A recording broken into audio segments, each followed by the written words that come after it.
अब तक आपने फैशन के कई रंग देखे होंगे, लेकिन राजधानी में हुए डॉग्स फैशन शो ने सबका दिल जीत लिया। इस शो में करीब 250 डॉग्स ने अलग अलग कैटेगरी में हिस्सा लिया।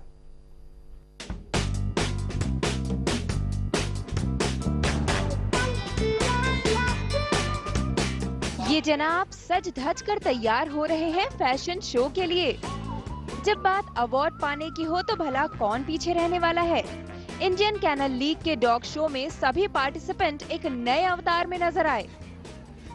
कोई सांता क्लॉज बना तो कोई बना बार्बी डॉल, कोई गैंगस्टर के कूल लुक में दिखा तो कोई बॉलरूम पार्टी के लिए तैयार। इनके खूबसूरत लुक को देखकर डॉग लवर्स भी जोश से भर उठे। We got the first prize. My theme was a panda for her. My pet Busby, who's been with me for 10 years, is a champion. And the theme was to dress like the owner, smart and casual, and to have fun. Our theme was gangster, and both of us are dressed up as gangsters. That's because it suits his personality. He's the biggest gangster and the gunda. He likes attacking every big dog. So the small thing that he is, but he's still a big gangster. इस league में करीब 45 किस्म के dogs ने हिस्सा लिया। Siberian husky, Saint Bernard, English cocker, English mastiff, Great Dane, Irish setter और pug ने अलग अलग कैटेगरी में अपने जलवे दिखाए। फैशन शो के अलावा best in show, best obedient और बेस्ट ट्रेनर जैसी कैटेगरी में भी कंपटीशन हुआ।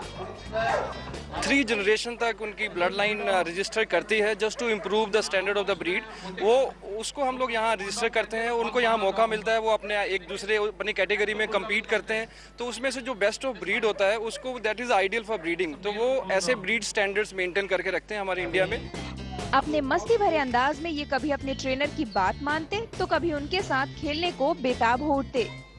कुछ डॉग्स तो कंपटीशन के बाद आराम फरमाते भी नजर आए। इंडियन कैनल लीग का फैशन शो आज डॉग लवर्स के लिए बेहद ही खास रहा। इसलिए नहीं कि यहाँ पर अलग अलग ब्रीड के डॉग्स लोगों को देखने के लिए मिले, बल्कि इसलिए भी कि इन डॉग्स को डॉग लवर ने एक नई क्रिएटिविटी के साथ नई पहचान दी। कैमरा पर्सन आलोक भटनागर के साथ रोशनी ठोकने, दिल्ली आज तक।